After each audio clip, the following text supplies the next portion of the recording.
Hi everyone, and welcome to the latest CTO Craft Bytes. Today we'll look at how to turn your engineering team from good to great.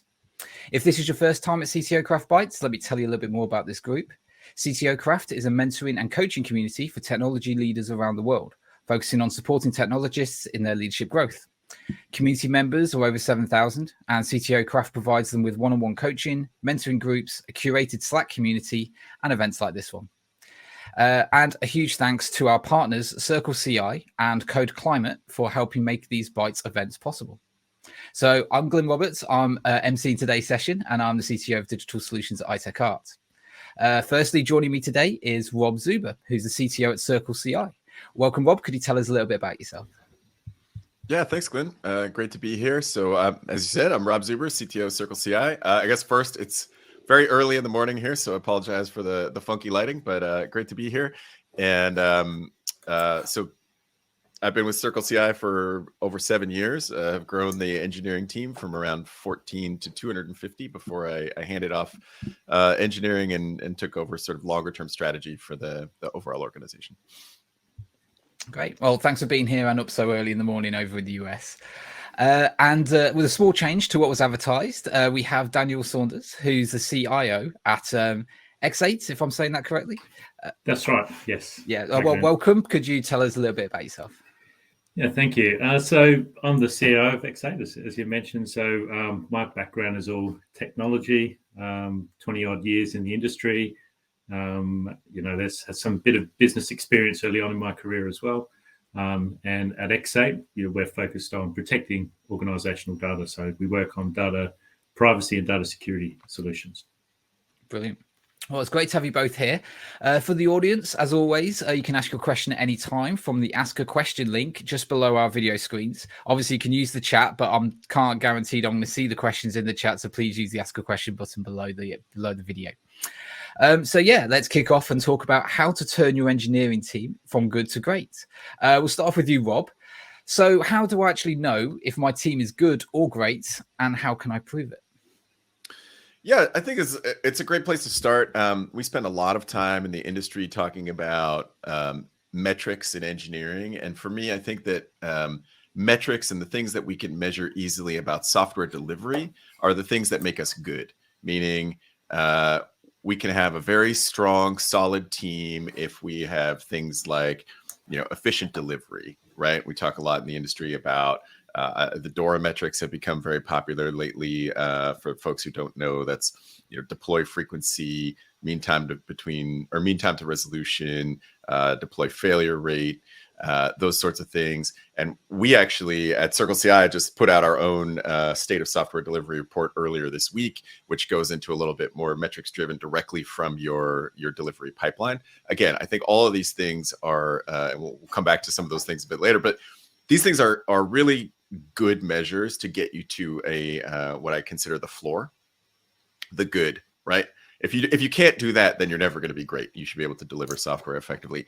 Once you've reached that state, then it's about, for me, tying into the mission, like really understanding what it is that you're trying to deliver as an organization, being able to understand that within the software delivery team and being able to independently act on that, make great decisions, build the right value for your customers, so that you're going to know based on, how well you're doing in the market, right? If your company is succeeding and your customers love what you're delivering, then that's a sign that you're actually being great. Wonderful. And what you're touching on there was around what the company cares about, essentially. So Daniel, from your perspective, how do you actually identify what your organization does actually care about when considering good and great? Yeah. So, ultimately, I think the decision about what an organization cares about comes from the leadership team. They're the leadership teams responsible for setting the direction of the business, the vision, the mission, the business strategy, and the business goals. So ultimately, that's where the responsibility lies. But also, it's worth considering that, we don't want to have that as an exclusive process, which is then pushed out to the wider organization. So we want people to actually play a part and collaborate into determining what the ultimate goals of the business are. So that's something we did at eXate. We had a collaboration day with many senior members across the organization to help come up with a shared ownership, I guess, of these goals. And then so you feel like a sense of belonging, feel like a sense of really owning, the key values for the organization. I think that's very important. And one last final point on this as well is you can't, this probably goes without saying, but I'll mention it anyway. Putting it on paper and then shelving it away, culture is very important as well. So you need to make sure that you're living and breathing these values on a daily basis. Okay, great. And as we're talking about, as you say, trying to make sure that you actually deliver against this, Rob, what actually gets in the way of actually having a great team? Yeah, so I mean, I'll go back to the foundation first, right? It's we talk about sort of good. How do you get to the place where you can deliver, and then great? So if you're at a place where you're struggling to deliver, that's going to get in the way, right? So having the right tooling, having the right culture and tools ultimately, and right, like once I've conceived that I want to do a thing, can I do that thing, right? How long does it take me to get from where I am to the place where I've delivered this capability to my customers? What gets in my way of that? That list is going to be very long, I think, and very different for every organization. And then, to the previous point, understanding, like, not there's some document that someone wrote that says, okay, these are the things we want to do, but I truly understand not just the overall mission and goal of the companies, or of the company, but how that ties into the work that I'm doing, right? In larger organizations, you have a large number of teams, each of whom own a piece of that puzzle. And if you can't see the connection between your piece of the puzzle and what the overall company is trying to do, then you have a lot of people going in different directions, working at odds with each other, and that's not going to get you to the place where you're delivering. It's that bigger mission or goal and delivering what customers are actually looking for. Okay, so what you're mainly saying is the transparency for being able to see at every level of the organization what your responsibility is to be able to obviously achieve the organizational's goal. Right, exactly. Like the ability, I think when you truly understand your connection into that, then as a team, and I think of most things in the unit of a team, not as individuals, but as a team, you can contribute to that without having to stop and ask questions constantly, but still be going in the right direction, right? Like, yes, you should check in for alignment, but you want to have the space to be able to say, okay, we understand how we fit into this. We understand what we can contribute, and now we can run at that, right? And we are the closest to this part of the problem. Therefore, we actually have the best information to help drive it. But without that, that understanding and connection with where it is we're trying to go, we would be driving in a bunch of different directions. Sure. Okay. And just before we go into like measurements and all those things, Daniel, so do you think that employees might have a better idea of whether your team is performing at a good or great level more than the management would because they're closer to the day-to-day? Yeah, I think, you think about the history of organizations and how they've changed in the last even 30 years or so. So there's certainly a strong increasing trend towards having flatter structures. The old hierarchy models, I think, of long and gone when you've got lots of bureaucratic layers. So these days we have smaller team units, flatter structures. And, the idea is that you're working collaboratively and you're sharing and exchanging information and ideas. There's no egos. A manager understands that there's technical experts, each with their subject area of expertise. And it's a collaborative, a two-way exchange of information. So, if somebody came to me in a team and says, look, I think our team's great, and these are the reasons why, all voices, I think, should be considered. And I'd expect the same from, say, any person who produces information to say, okay, well, justify or explain why you think that's the case. Can you produce the information? And taking on board any feedback or open to ideas, really. Okay.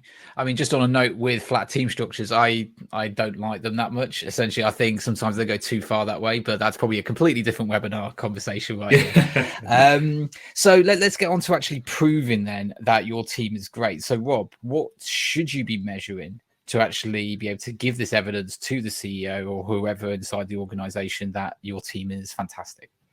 Yeah. So, I keep referencing the foundation. And I think if, we're talking about software delivery teams, if your team's not delivering and delivering effectively, then that's going to be stop you from doing anything else effectively, right? So we look at, I mean, I didn't give a huge introduction to CircleCI. Hopefully folks generally know who we are, but we're CI and CD as a platform, continuous integration, continuous deployment. So we are looking at the software delivery of tens of thousands of organizations, and from that, what we've seen is that teams that are on that top end of their upper echelon, top spectrum, are delivering rapidly.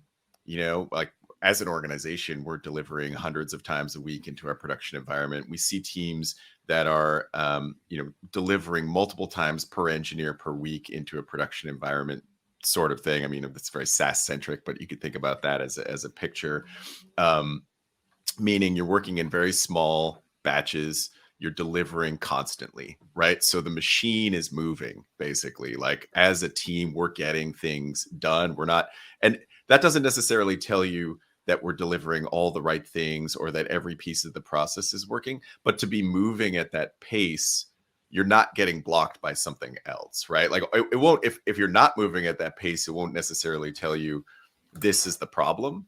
But like when you can look at that linear point where like software is getting designed and decided what to do and folks are building to the point where it's getting to customers, if that sort of piece, the delivery pipeline, is moving effectively, then that your team is being effective, right? So we see, again, folks delivering quite regularly. We see very high pass rates. So, we think in terms of mainline or trunk, right? In terms of your software repos, like 90% plus green, and fast pipelines. Like for us, we see teams with 5 to 10 minutes from commit to production, basically. And if you look at things like Accelerate, you'll see that top quadrant as kind of within a day or something like that. But our customers are like, this is what they're signed up to do.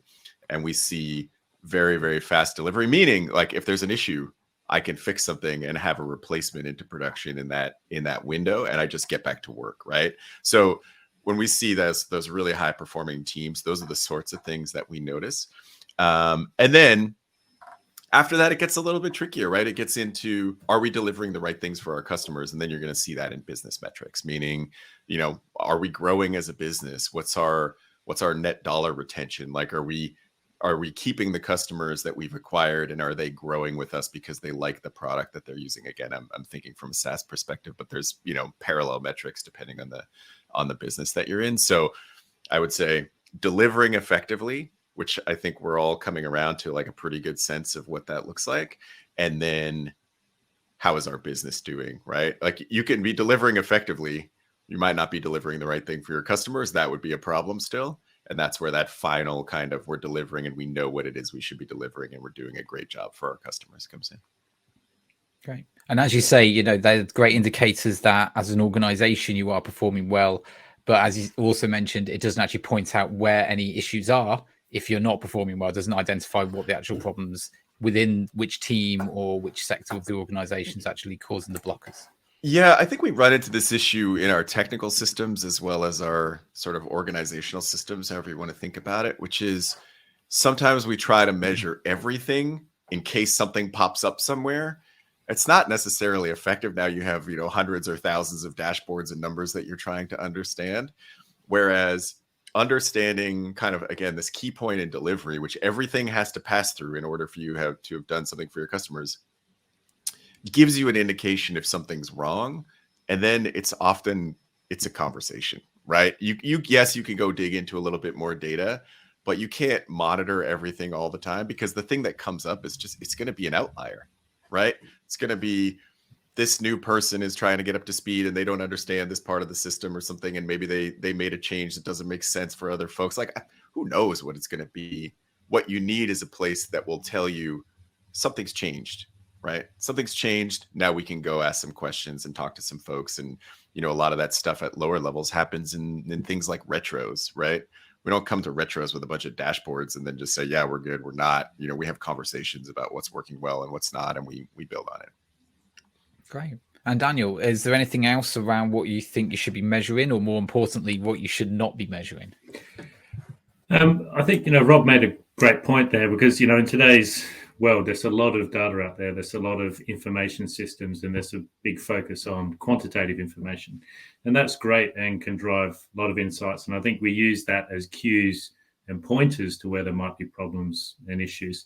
But we can't also forget the qualitative side of things. So there's some things that are harder to measure, or it doesn't give the complete picture. And, that's the human element of business in general, is having that conversation. Let's talk about issues. And sometimes, that is, I think, missed. And we just need to make sure that we also focus on the qualitative aspect of the process as well. Great. And Rob, so say you got these dashboards up, I think you touched on it a little bit. Do delivery metrics tell you everything you need to know? No, I mean, nothing will ever tell you everything you need to know, because there's always something new, right? Your business, the world that we operate in is constantly changing. Things happen that we would not have expected. And I think the last few years we've gotten really used to that, unfortunately. So I think they're a great indication of overall health. It's difficult to have great delivery metrics if anything is wrong, but the problem is not the delivery metrics if they're off, right? You can't, I wouldn't show up and say, well, we just need to deploy more, right? There's something preventing us from deploying more. What is that? And let's go talk about it. Is it the system's getting too complex? Is it that we don't understand the requirements or the goals of the customer? We're spending too much time trying to work through that, and we're doing rework before we ever push anything out. Is everybody on vacation? Sometimes there's just a lot of people are on vacation. Are we going to, stop the press and have a big meeting to discuss that? No, we could just figure out that everyone's on vacation right now. It's fine, right? These things happen. So it doesn't tell us everything, but it gives us a really good place to start a conversation. And I think that's what's important, right? Because we can also look at it and say, everything's healthy.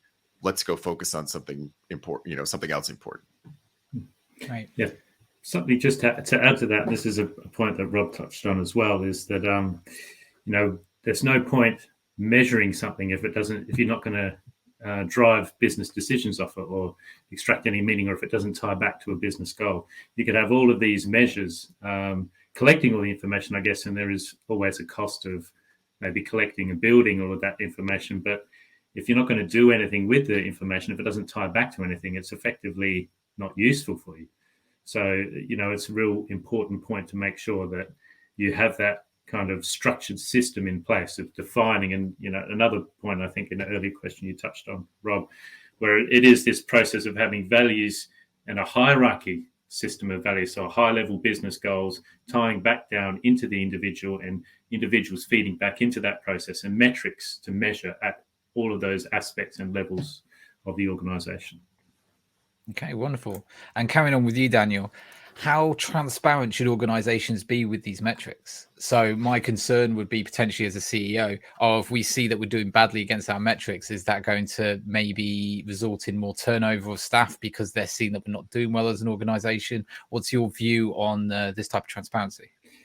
Yeah, it's actually a very good question. It's a good talking point, I think, because, thinking about it, it's really depends on the metric. So I can give a few examples. And to start with, I'll say, I think transparency as a principle is great. And I think organizations should strive for transparency, because it helps build confidence in companies saying, look, we're open about our business processes, and this is how we measure. And, that's great for customers to be able to see that, or potential customers to be able to see that information. And I think we should all strive to publish our metrics where we can. But a few considerations, and I'll come through to the example. So, for instance, we've a product which we've built called Aggregated, which kind of looks at security metrics and data privacy metrics. So it's concerned with protecting data which flows across a REST API estate or endpoints. So, say a company is interested in using this product, we can collect metrics about, PII disclosure, and saying, look, we think, say, 30% of your endpoints are leaking PII information, for instance. So that's maybe one example. If you're at the very early part of that journey of just identifying these risks, is that something you want to publish and make available to everyone? So initially you might think, okay, well, I didn't even know about that risk. I've identified this risk, but we're going to take this seriously and we're going to invest to improve. And then, because of, again, tying back to business goals, fixing these privacy concerns in the platform. And then so after some level of remediation, you might be in a position then where we want to tell people about, yes, we were here and look at all this work we've done to get it to this point. So once you've got that certain level of maturity, then it might be a more appropriate time to then say, okay, let's publish this metric. Just tell the community that we value and we're serious about this particular metric. And I think that gives a good example, isn't it? Because it's not human nature to air dirty laundry, there's an expression, but we should all strive to do that because it fosters that open collaboration and transparency, I think, with how businesses run. Sure. Yeah, I would add specifically on the internal, like I think there's kind of two levels, right? The external, kind of what we publish, and you talked a little bit about what you would want what clients to see or customers, but internally, and I think this was part of the question, I think it's actually really important to be open about these things. He's talked about, concern for the business or like understanding how the business is doing. I think certainly, and engineering metrics fall into this bucket when folks feel like they're being measured, but they don't know the yardstick. It's a disastrous situation. And like, we don't use engineering metrics to measure people. We measure teams and team performance and how can we be better? Like, it's about a conversation about, oh, this is interesting. What does this tell us? How can we work better? But if any of that doesn't feel like it's shared, then folks feel like there's a bunch of measurements being made. And the only conclusion you can draw from that, or I think the conclusion people naturally draw, is this is being used to measure me and I'm not being told how I'm being measured, which is a disastrous outcome. Whether it's good or bad, you're going to have retention problems under those circumstances, I would say. So being very clear, this is, these are the goals we're striving for. This is why we look at this type of data. This is how you can look at this type of data. Like, ultimately for me, I want teams to want that data so they can say, oh, how are we doing? Where could we put our time and energy to improve? And I feel the same about business metrics. I mean, there are, I think in the US SEC regulations about what can be shared and what can't. But basically, if it doesn't fall under that bucket, we want people to understand how the business is doing, because then they can understand how their part ties in and what they can be doing to drive us to be better and to perform at our best, right? So I'm a big fan of having everyone understand how we measure, because how we measure is indicative of what we think is important for the business. And I want everyone to understand what we think is important. Sure.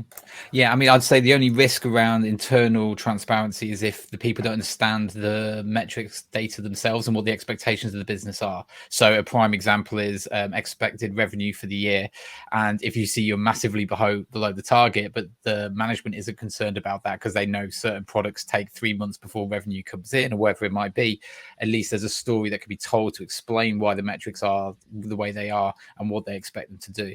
But as you say, when it comes to engineering, it's a bit more clear cut, and if you don't know what you've been measured against, it's pretty unfair to be judged against it. Yeah, well, again, all of that is context, right? Understanding this is how we think about these numbers for the business, not just here's some numbers and look, we're not hitting them, but here's our projection, right? People always talk about today's number versus this is the trend that we're seeing, right? We're going in the right direction. We're excited about that, or we know that at this time of year something gets better or gets worse, and here are the concerns we have, and this is what we're doing. Like, I think having all of those conversations out in the open, again within reasons and boundaries of law or whatever, is a great way to operate, because people want to understand. I mean, and from an engineering perspective, I'm not just talking about the engineering metrics, talking about the business metrics. I mean, I know very few engineers in our organization who don't care deeply about the business. Like, how are we doing? What does that tell me about the product we're building? Do people love the product we're building, or what can we do differently? Great. We've got a couple of questions coming in from the audience as well. I'll get onto those in just a few minutes. Just before we do that, so probably Daniel, as we're still talking about what metrics, should customer satisfaction tie into metrics in your view? Yeah, I think so. So my perspective, and I can't think of any occasions where it wouldn't, but all businesses survive and succeed through customer satisfaction. So I can only assume that all organizations would have business goals tied to customer satisfaction. So therefore, we need to measure progress, don't we, against those goals? And that's where the metric comes in, doesn't it? It's the mechanism we have to, one of the mechanisms to be able to measure success against customer satisfaction goals. So it goes back again to the quantitative information, but also the qualitative information as well. So there's, again, that human element, as well as metrics that we can use to look at to help provide insights about how we're progressing against those goals. Sure. And as he's talking about, all organizations care about customer satisfaction. I'm thinking post office, insurance companies, airlines, maybe not, but yeah, essentially that's why they've got a bad reputation, because they clearly don't care. Then okay, so let's knock on to one of the questions that's been asked by the audience. Considering the importance of the effectiveness of a happy team, how do you balance customer and delivery focus, long-term strategy, and team culture and happiness? It's quite a lot there. Who wants to have a crack at that first? I'll start. I think they move, if you're doing it right, they move together in the same direction, right? So as speaking as an engineer, which no one lets me write code anymore, but I've done it. When I am delivering effectively, I'm much happier than when I'm not. And I think this is an interesting correlation that is important to think about, right? And this is where pure metrics can fail you, right? We can be delivering effectively because we're pulling all-nighters and we're living off Red Bull and like there's a lot of unhealthy things happening, or we can be delivering effectively because the system allows us to deliver effectively. And I don't just mean the tools, but like we understand what it is we're trying to do. We understand the software, it's well designed, it's well architected. Like there's lots of things, and our tooling supports us to get that done, right? We have good testing in place. When we write something, we can push it to production. We can feel confident that it's actually going to work in that environment. And so I think it's hard to get to really effective delivery off of heroism, but it's a struggle that we have, right? We try to solve these problems by just basically doing things that are damaging to ourselves to get there. But the difference, and you can have great delivery because, again, everybody knows what they're supposed to be doing. Everybody knows how to do it. And there is just very few things getting in their way. And that scenario is a very good scenario for software engineers. It's a fulfilling environment to work in. I'm getting stuff done, not because I'm here till 9 o'clock at night, but because it's easy. It's easy to get stuff done. And so I think that's like the balance can come, but we have to be very, very aware of that when we just look at the numbers and use the numbers to drive and say, well, you're not delivering fast enough, deliver more. Like that is a very short-term fix and, burns people out. And it'll show up. You'll see the cycles, right? Oh, this is where everybody quit. And hopefully you'll figure it out before you get there. But like, well, why did we slow down? Oh, because we made this a miserable environment and told everyone they had to deliver at this high rate, but didn't support them to get there, right? And so, Daniel talked about leadership responsibility earlier. Like, yes, it's important to understand the vision, but it's also important to create the environment in which people can hit these kinds of numbers, let's say, because they're being successful, because things are supporting them to get there, not because you've demanded it. Mm-hmm. And something else I'd like to add as well is as somebody who supports these values, you obviously spoke about, you can see some of the metrics in terms of if you put people under pressure, making them work in changing directions or long hours, whatever it might be, and you see turnover numbers increase, etc. One of the other concepts in engineering, the concept of technical debt as well. So some of those from taking short-term approaches will also come out in the metrics, and you'll be able to see that in terms of bugs going to production, how long, and the complexity of the software increasing. And as a leader or a manager who wants to support and champion good values, good engineering practices, is about having the metrics and the data to be able to substantiate and back up your case, so that when you present this information and you present it to people who maybe don't understand some of the disciplines of engineering, you can argue your case and have the quantitative data to back it up as well. Great. So hopefully that helps. I'd say the next question is actually probably worth covering, because right now we're going very high level, talking about the business level. From one of the questions from the audience is, could you mention some examples from your experience of effective metrics to measure individual contributor performances? Yeah, I guess, if it's things that metrics you can pull out from various repositories. So two examples, I guess, in any type of software engineering business. One is your workflow management tool of choice. So this could be your Jira or some kind of workflow tracking tool. And obviously, as long as people are diligently putting correct information into that process, then you can pull out effective information as well from that system. So that's one repository of information. Another one is your source control repository. So this would be obviously the dominant one today is Git, which is obviously a superior system. But again, all of those PRs, all of that information that you're raising, so both of those, they tie back to individuals and they tie back to teams. So all of that data is being created as long as you're inputting into that process if you're using these tools.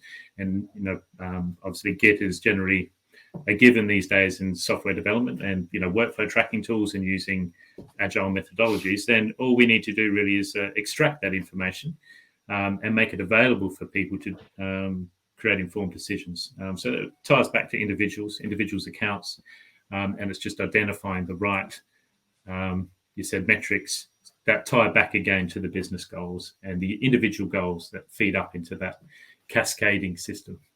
So not just number of lines committed. No, well, that's right. Exactly. So, I've seen, working in my experience in previous companies, some of the best developers almost, especially where you've got large code bases where there's a lot of technical debt, will almost add less code because they spend a lot of time removing and making the system conceptually simpler. Again, well-written code doesn't have to be verbose code. So yeah, exactly. That's certainly not one really which should be a key driving factor. Sure. And Rob. So, yeah, I want to be super cautious about using your engineering metrics to measure individual performance, which sounds like the tone of the question. I talked earlier about the team being in the unit, and I think you have. I'll come back to how I think about individual performance in a second, but I think within the team, the more you make those same metrics about individual performance and a tool for individual performance, the more people will be focused on the metrics, meaning I'm going to put up more PRs, I'm going to push more code, whether that's really what the most valuable thing is for the team and the organization, because now I feel like I'm being measured based on this. This is where you get into gaming the numbers instead of delivering the value. And I think, we have a lot of folks who do pair programming. It's a super simple example where two people work on something and one person puts their name on it basically and pushes it into the repo, right? So then you look at the other person and say, what is it that you're doing? It turns out they're actually making all of your engineers better, but their numbers might be worse on those metrics, right? And so I think when it comes to individual performance, it's really, really important as a manager to be personally involved with your teams, not to be looking at repos and stuff that's flowing through. And if you set goals for members of your team, or honestly, assuming you have like weekly one-on-ones, which I'm just going to assume that's a thing that you're doing, you're having real conversations with folks and you understand what they're up to. And at some point you might say, hey, it doesn't, I'm getting the sense that you're not committing as much as others, or feels like maybe you're not taking on as much work, whatever. Like, have that conversation.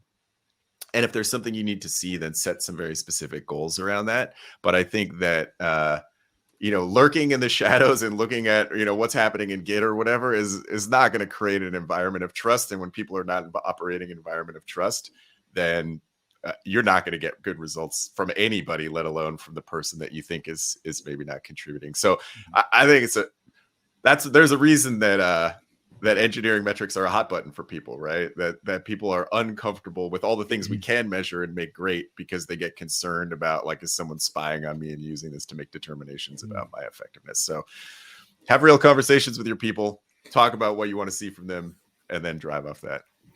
So that resonates back with that qualitative information is still important as well as the quantitative. Yeah. Certainly. Yeah, absolutely. And I think one of the questions from the user is actually called eXate. So I assume that you know the person watching, Daniel.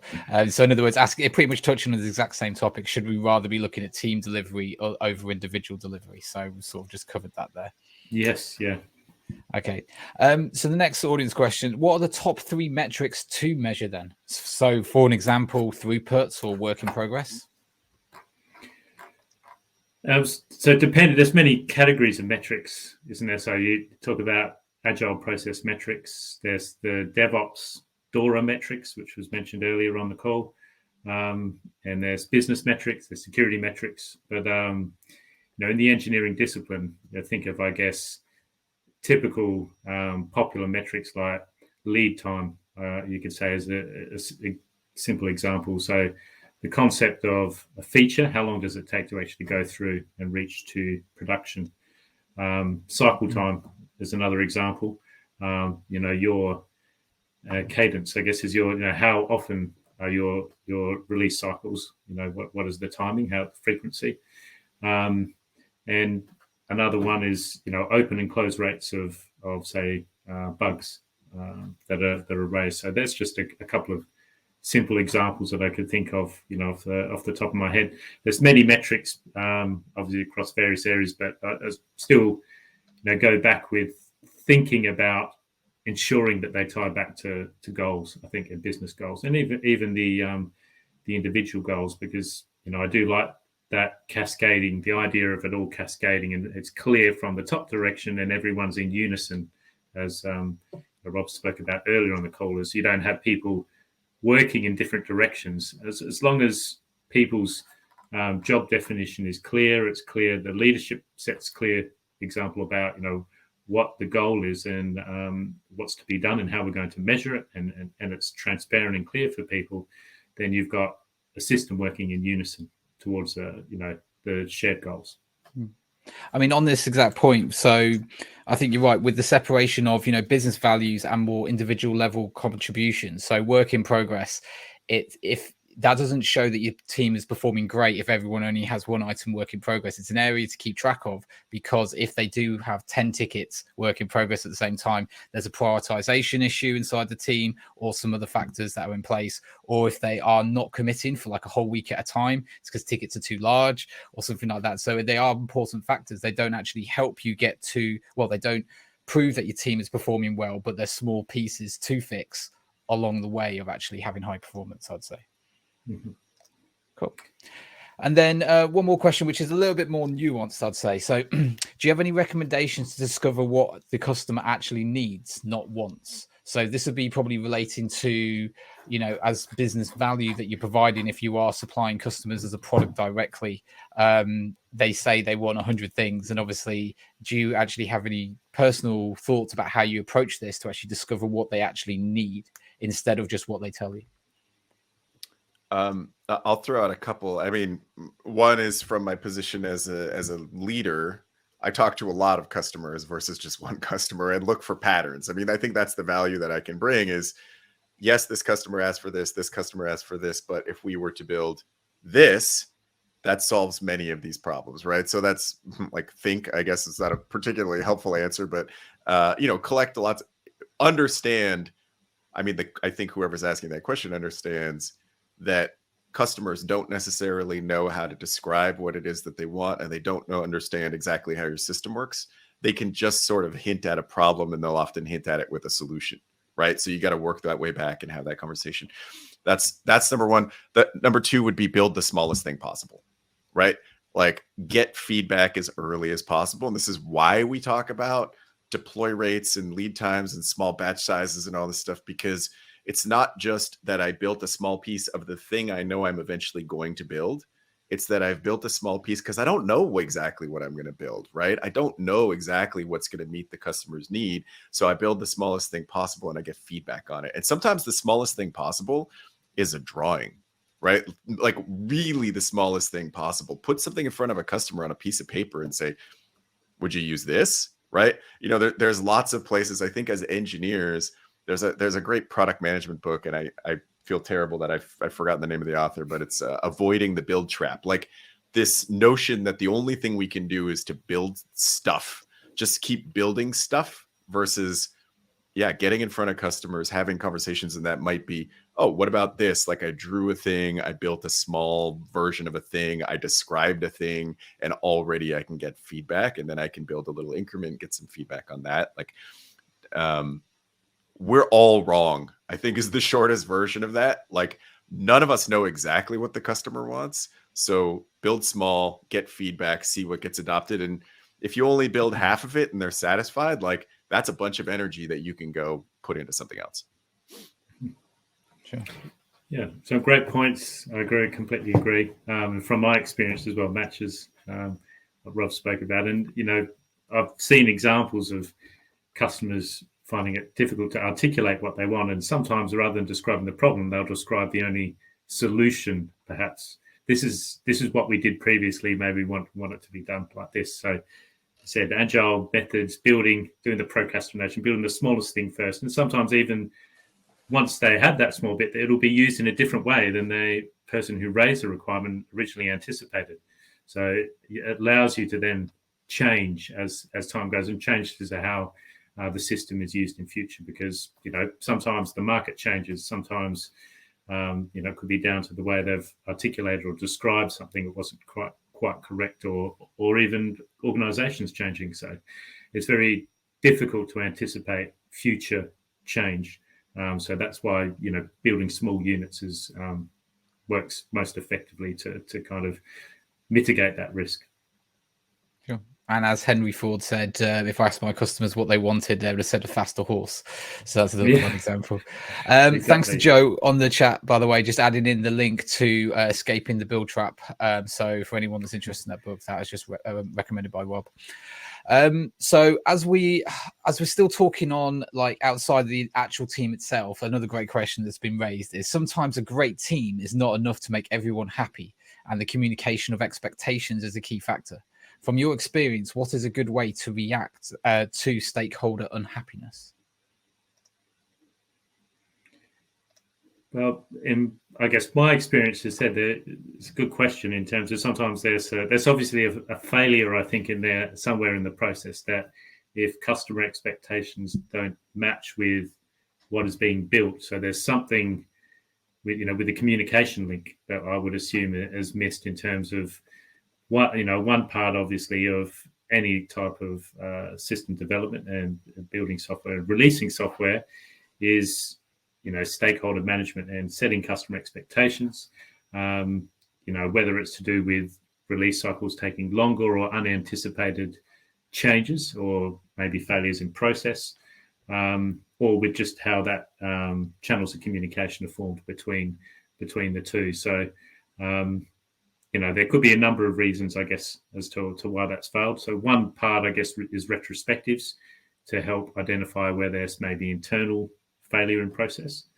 So that's one thing, is identifying things in retrospectives and also implementing any of the improved changes that get identified of that process.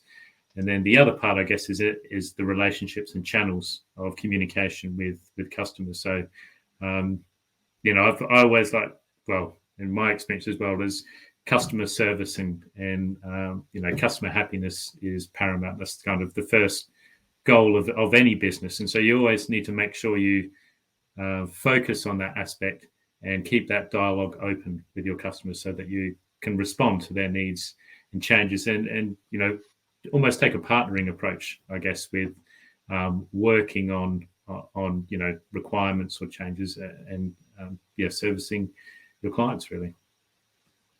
Yeah, I think you can tell the difference in like client-oriented business versus sort of a product management. We're building for a lot of customers in the way that I thought about the question, who the stakeholder is, right? But I think the answers are very similar.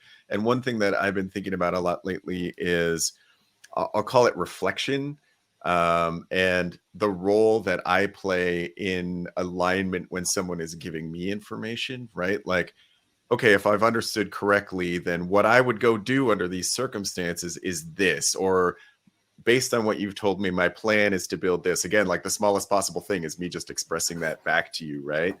And identifying through that conversation and actively after that places where maybe we've started to drift apart. Like, how long is it after the conversation where our two perspectives start to drift apart? It's basically as soon as we've left the room, right? So how often can I come back and say, okay, here's what we're doing, like based, or this has come up, right? And, I think in a lot of cases, I think about a product team, I assume, okay, I understand the general direction. This thing came up and we're just going to change the way we're going and we're going to go do this thing. And then later there's a conversation that says, that doesn't feel like what we discussed previously. Well, this thing happened and this thing happened. And we made all these decisions and here we are, as at those important points, right? Oh, something came up and we're changing direction. By the way, and sometimes it's just yelling and like, I'm keeping you updated. This thing happened. We're changing direction. And that could be a client because you're doing contract work for an outside customer. It could be internally. A lot of stuff comes up, a lot of stuff changes. Just making sure you've reflected that back out to give someone the opportunity to say, oh, well, we didn't share this other context previously, but given this new information, it would be important for you to know this, or this, this seems relevant. Does that change the way that we would go about doing this next? Like, I think the more you can keep that line of communication open, I think we talk about communication all the time, but it's such a massive umbrella. That direct feedback and sort of reflection based on this information, this is what I think I'm going to go do. Does that sound like I've absorbed correctly? Is a great checkpoint. It's super cheap. And especially in the moment versus 3 months later, when it turns out, no, I didn't understand. And we just spent 3 months, building the wrong thing. It's a great thing to avoid.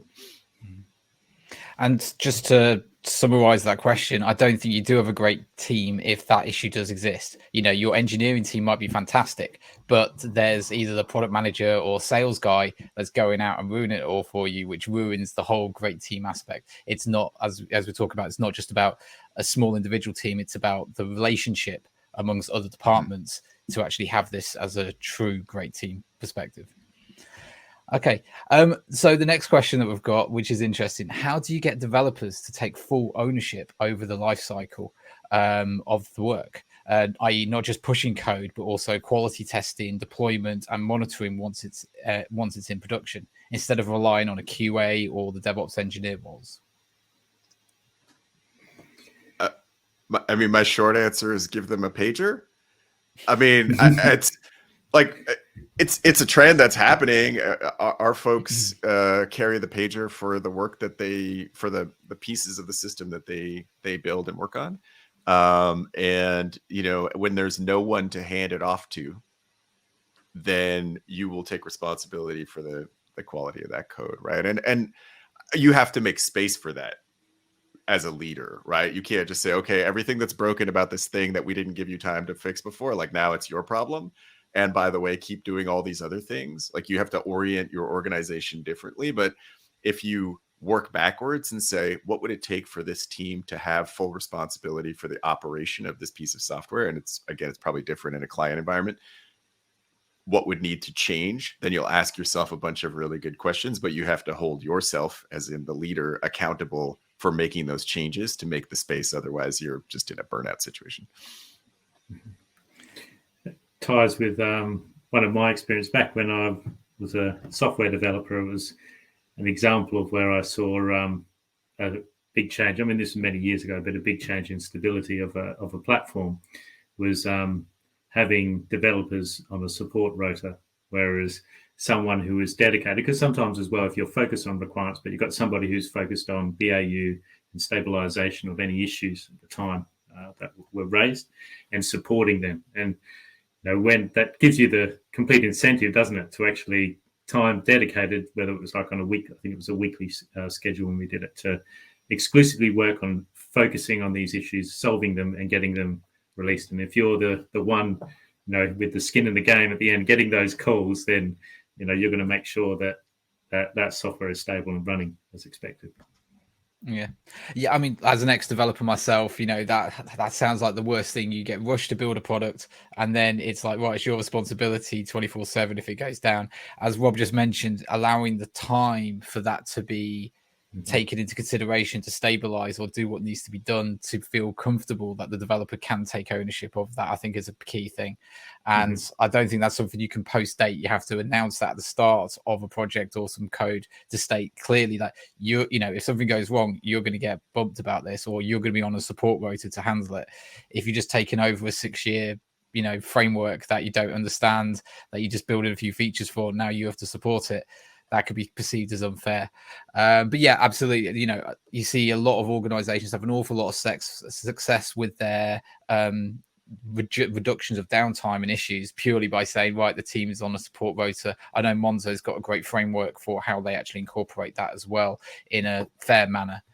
So that's great. Okay, one more question from the audience. How do people measure change fail percentage? One of the 4 key metrics made popular with Accelerate. It seems to be very manual to connect bugs / rework to deploys. Well, we would use rollbacks, which is pretty easy to measure. I think that doesn't necessarily capture bugs. Like we ship something and in a month someone discovered that there was an issue in this, but we certainly, just through CircleCI, we use CircleCI to ship CircleCI, unsurprisingly, and we have tracking of all of the deploys that go out, so we know the rate of change basically, and then look at rollbacks, which we can also get through there, to know, these were the times that we had to undo something. And because we're shipping in such small batches, we generally know if there's something wrong very quickly and can pull it back out. Great. Okay then, so I've got a few more questions just before we wrap up for the day. So as we're talking of the differences about individual and team performance, Daniel, do you think that metrics should be tied to bonuses or promotions? So, I think, there's certainly reasons to tie metrics of bonuses and promotions. It goes back to probably that concept of having that clearly defined hierarchy, where it all ties back to the business goals. But the key reasons I can think of tying bonuses and promotions to performance, obviously we want that well articulated and made clear during the normal, I guess, performance reviews that you would have anyway in an organization. But what it means is it gives tangible credibility to metrics. So it demonstrates that the organization is prioritizing business goals and measuring performance against those goals. So otherwise, if you're tracking these metrics but it doesn't tie back to any type of reward, everyone's busy with lots of tasks these days. There's email boxes are full, there's Slack messages or internal communication messages, there's information flowing. A lot of people have lots of work and lots of tasks to do, but this kind of crystallizes, doesn't it, the priorities. If it ties back to your metrics and your performance, and as long as they've been well defined by the organization, and tying back into an individual's performance, and being able to measure that, then I think we should have rewards tied to that system, because then it's a clear and transparent process. Sure. And then for Rob, because it's like going from the other direction, instead of trying to use the reward mechanism, does motivation affect productivities? So therefore, should you be tracking that as a metric within inside the organization too? So yes to the first part of the question, absolutely. I kind of want to say yes, you should be tracking it, but I'm gonna really struggle to come up with what that looks like.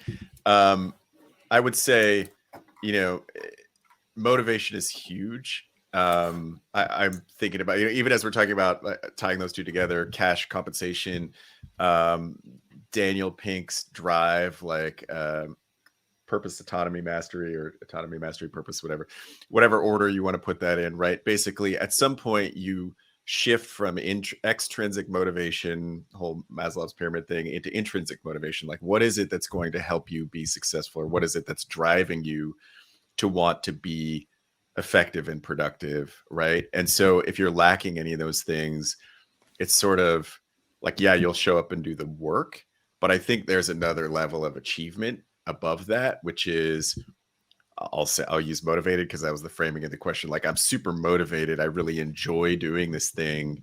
And therefore my output is just going to be different. Like, if I'm super curious about something and I love it, my output is different than if it's like, oh yeah, that's a thing I need to get done. I mean, I think that's pretty standard human behavior.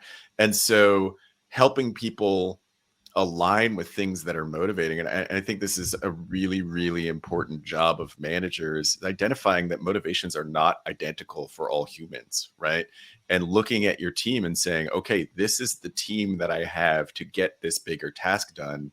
How can I organize and coordinate people in a way that's going to maximize their motivation, their curiosity, their interest, their own personal growth, whatever that is that's going to drive them, such that our overall output and success is greater. And I mean, I guess speaking of cash, like if it comes to the cash bonuses, I think it's the manager. Like, that's the thing you should be measuring and saying, are you able to take your team and get this effectiveness? And can we measure that? I mean, we do employee surveys and that sort of thing to collect information about how folks feel like they're doing, whether they're excited about their job, that sort of thing. Absolutely. And ask, open-ended questions about what they like, what they don't like. I think there's lots that you can work with there, but it's going to be, this is not a weekly, like, okay, motivation is going up, motivation is going down, motivation is going up. I mean, it's humans, it's hard, but at a high level, understanding how people feel about the work they're doing and whether it excites them and motivates them is critical. Yeah. Great. Okay, and just to summarize off, so a question for both of you. What do you have any recommended books, tools, or anything like that to help measure and manage great teams? We'll start off with you, Daniel. Yeah, so I go back to say any tools. This is in terms of say extracting metrics that tie in with the systems which you're using in your day-to-day job. So workflow tracking piece, which I mentioned before. There's obviously examples of popular ones like Jira, I guess, as an example. A lot of them have the that reporting information already to extract those metrics out. Basic ones like burn downs, etc., that you can use from your development cycle. So choose ones that integrate well with your tool sets. There's some great ones on the market as well. I mentioned about on the call that came up earlier, Dora, DevOps, industry standard tracking. And so you've got information out there about, well, this is how long we think about metrics in terms of that great teams are doing, or, the average team is doing. So you can use that to benchmark as well against how you're performing as an organization. But I'm not going to specifically recommend any particular product at this point, but it's just making sure that you choose one that's appropriate for, the environment that you have set up for your development. Great, thank you. And Rob, any hints and tips? Well, I mean, as someone who spends their life working on other people's delivery pipelines, and the fact that as an industry we settled on delivery pipelines as the thing you should measure, I mean, I probably have some very biased opinions. For anyone who's not familiar with Dora metrics, though, eXateRate by Nicole Forsgren, Dr. Nicole Forsgren, et al. So that book is probably the best summary of both what those are, how to think about them, and how to influence them. We, as I mentioned, because we look at this data all day long for other folks, we just published earlier this week our state of software delivery report, which is a higher level summary and very specific to delivery pipelines. So obviously, I think about delivery tooling as the way to sort of see the center of this puzzle and then work out from there. I could go on about all the other places you can measure, but to me, that's critical. And those are great resources to start from.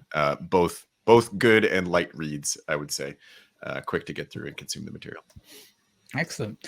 Well, shall we tie up there? It's been an hour. It's been an excellent hour with you two talking. So thank you very much. So thank you to Rob and Daniel for talking with us today. You can connect with our speakers after the event on the links I've shared in the chat. So there's their LinkedIn and Twitter accounts there for you. Next week on Friday, so not tomorrow, but the following week at 12:30 UK time, we have another CTO Craft Bytes event. What leaders can learn from the Montessori method. I hope I'm saying that correctly. So please do check us out next week. That'll be a very interesting talk for us. So thank you all for joining again, and enjoy the rest of your week. Thank you. Thank It's you been all. great. Thanks, Glenn. Cheers.